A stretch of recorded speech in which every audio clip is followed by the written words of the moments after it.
Hi, I am Krishna Vamsi. Today we will discuss about NCRTs regarding NCRTs. So మీలో చాలామంది NCERTs ఒక 60-70 ఉంటాయి, అవన్నీ చదవాలా లేదంటే కొన్నే చదవాలా, అసలు ఎలా చదివితే బెటరు అంటే బేస్డ్ ఆన్ నా ఎక్స్పీరియన్స్ పై చెప్తున్నాను. ప్రతి ఒక్కళ్ళు టైం ఎలా వేస్ట్ చేసుకుంటారంటే ఎన్సీఆర్టీస్లో ముందుగా ఇది వినండి, తర్వాత నేను నీడ్ అవసరం ఉన్నది నేను తర్వాత చెప్తాను, జస్ట్ వినండి. టైం ఎలా వేస్ట్ అవుద్దంటే టైం సింపుల్గా ఎలా వేస్ట్ అవుద్దంటే మీరు ఎన్సీఆర్టీసీలో చదివి దాని నుంచి వచ్చేది పొందేది చాలా తక్కువ ఉంటుంది. ఓకే, మీరు చదవాల్సింది ఇంకా స్టాండర్డ్ బుక్స్ కవర్ చేయాలి. ఇంకా ఈ స్టాండర్డ్ బుక్స్ కవర్ చేయాలంటే బోల్డ్ అంత టైం పడుతుంది. సో మీరు టైం అంతా ఈ ఎన్సీఆర్టీస్లోనే పెట్టేసుకుంటానంటే అవ్వదు. సో నా బెస్ట్ ప్రిఫరెన్స్ ఏంటంటే, మీరు నమ్మినా నమ్మకపోయినా నేను ఇన్ని సంవత్సరాలు చేసిన తర్వాత రిలీజ్ అయింది ఏంటంటే, ఎన్సీఆర్టీస్ అనేది రెండిట్లకి బాగా ఉపయోగపడతాయి. ఓకే, రెండిట్లకి ఒకటి హిస్టరీ.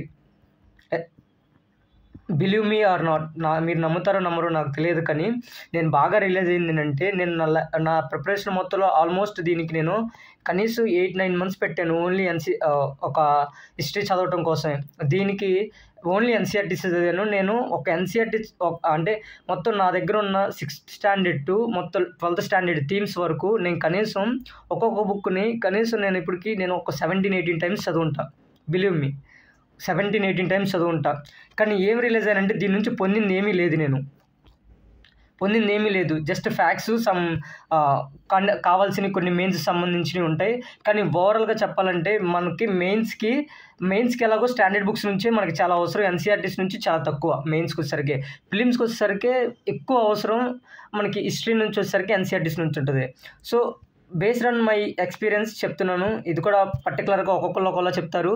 62 ఎన్సీఆర్టీస్ లేదంటే 24 ఒక 45 ఎన్సీఆర్టీస్లు ఇవన్నీ చదువుతూ కూర్చుంటే టైం అంతా ఇలాగే వేస్ట్ అవుతుంటుంది. దీంట్లో ఇంకో లూప్ హోల్ ఏంటంటే, మీకు అర్థం కాని విచిత్రం ఏంటంటే, కొంచెం బాధ అనిపించేది, చదివింది గుర్తుండదు అనమాట, మర్చిపోతుంటారు. చదివింది అసలు ఏమీ గుర్తుండదు. ఇదే బాధ ఇక్కడ. ఫర్గెట్టింగ్ సింపుల్ అంటే ఇప్పుడు హిస్టరీ అనేది చాలా టూ ఫ్యాక్చువల్గా ఉంటుంది. నువ్వు ఎంత చదివినా కానీ రేపొద్దున కల్లా లేదా 2 రోజులకి మర్చిపోతావు.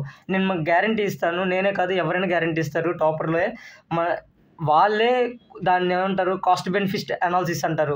ఇప్పుడు మీకు కాస్ట్ బెనిఫిట్ అనాలిసిస్ అంటే నేను సింపుల్గా చెప్తాను వినండి. కాస్ట్ బెనిఫిట్ ఏంటంటే సింపుల్, మీకు ఈ పదాలను అర్థం ఏంటది, మనం పెట్టే టైం ఇన్వెస్ట్మెంట్కి మనకు రిటర్న్ అది వస్తుందా అనేది డిఫరెన్స్ చూసుకోవటం. మనం 5 hours పెడుతుంటే 5 hours పెడుతుంటే మనకి అట్లీస్ట్ కనీసం చదివింది ఎంతో కొంత ఒక 50% అన్న గుర్తుండదు. విచిత్రం ఏంటంటే హిస్టరీకి వచ్చేసరికి ఎంత చదివినా గుర్తుండదు. ఇదే ఇక్కడ బాధ. ఓకే, నన్ను అడిగితే ఎన్సీఆర్టీసీ బెస్ట్ ప్రిఫరెన్స్ ఏంటంటే, ఏ సబ్జెక్ట్ ప్రిఫరెన్స్ ఏంటంటే ఒకటి హిస్టరీ. Okay, history. ఓకే, రెండోది జియోగ్రఫీ. ఈ జియోగ్రఫీ ఏంటంటే ఫిలిమ్సే కాదు, మెయిన్స్కి కూడా సేమ్. అసలు మన డోకా లేదు దీంట్లో. నేను నా అనుభవంతో చెప్తున్నాను. విచిత్రం ఏంటంటే ఈ జియోగ్రఫీ అనేది ఇండియన్ జియోగ్రఫీ ఉంటుంది కదా, తర్వాత ఓల్డ్ జియోగ్రఫీ. ఇవి రెండు నాది 6th నుంచి చదువుకున్నా తప్పలేదు, ఒక 7th standard నుంచి చదువుకున్నా తప్పలేదు. ఇవి స్టాండర్డ్ నుంచి పెద్దగా నువ్వు నేర్చుకునేది కూడా ఏముండదు. ఓన్లీ టు బి ఫ్రాంక్గా చెప్పాలంటే, మీకు ఈ సబ్జెక్ట్ నుంచి మీరు స్టాండర్డ్ బుక్స్లో చదవాల్సిందంటూ ఏముండదు. మ్యాక్సిమం మనకి ప్రిలిమ్స్లో అయినా కానీ మెయిన్స్లో అయినా కానీ ఎన్సీఆర్టీస్లోనే కవర్ చేస్తాడు. ఓకే, సో ఎఫెక్టివ్గా ఎక్కడైనా ఎన్సీఆర్టీస్ ఉపయోగపడ్డాయంటే దీని దగ్గర నాకు తెలిసినంత వరకు, మేబీ ఒక్కొక్కరికి ఒక్కొక్క ఒపీనియన్ ఉంటుంది కదా, ఈ రెండింటికి చాలా ఉపయోగపడతాయి. ఇక మిగతాది వచ్చేసరికి థర్డ్ది వచ్చేసరికి ఇంకొకటి ఏంటంటే థర్డ్ది మీకు బయాలజీ 12th standard ఉంటే ఇది నీ అందరికి నువ్వు చదవాలనుకోకు. నేను టు బి ఫ్రాంక్గా చెప్తున్నాను, నెక్స్ట్ వీడియో చెప్తాను. Self study versus some teacher గైడెన్సీ, లేదా ఎవరైనా టీచర్ తీసుకొని ఆ సబ్జెక్ట్ తీసుకోవడం బెటరా అనేది నెక్స్ట్ వీడియో చేస్తాను. సో బయాలజీ కూడా సేమ్. ఏమనుకుంటారంటే సెల్ఫ్ స్టడీ చేసి బయాలజీ చదవాలనుకుంటారు, ఆర్ఎన్ఏ డిఎన్ఏలు అని something, plant cell animal cell అని. మీరు టైం వేస్ట్ చేసుకుంటారు. చెప్తున్నాను, సెల్ఫ్ స్టడీ అని పేరు చెప్పేసుకొని ఈ బయాలజీ అంటే ఎన్సీఆర్టీస్ బుక్లో చదివేయాలనుకోవటం ఎంత కరెక్ట్ కాదు, అంత మంచిది కూడా కాదు. సో కంప్లీట్గా ఈ వీడియో ఏం చెప్పాలనుకుంటున్నానంటే, మీకు టైం సేవ్ అవ్వాలంటే నేను 2 subjects రికమెండ్ చేస్తాను. ఒకటి హిస్టరీ, అంటే నేనే కాదు, ప్రతి టాపర్ మ్యాక్సిమం ఎన్సీఆర్టీస్ ఎక్కడ ఉపయోగపడతాయంటే ప్రతి ఒక్కరు చెప్తారు. ఎన్సీఆర్టీస్కు బేసిక్గా ఎన్సీఆర్టీస్ మనల్ని ఎందుకు చదవమంటారంటే రీజన్ కూడా అదే.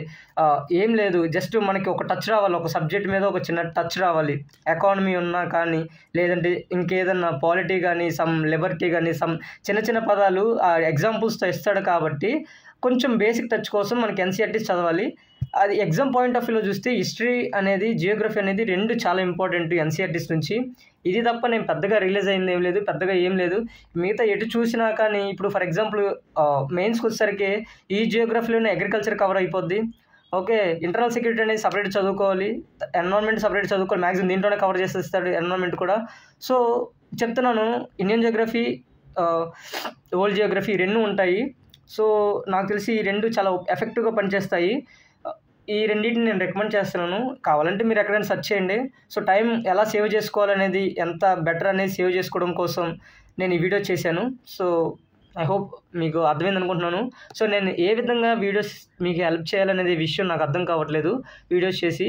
మేబీ నేను పెట్టే ఒక 5-10 మినిట్స్ వల్ల నాకు పెద్దగా పోయేదేం లేదు. నేను నా చదువుని డిస్టర్బ్ చేసుకోలేను, డిస్టర్బ్ అవ్వదు కూడా.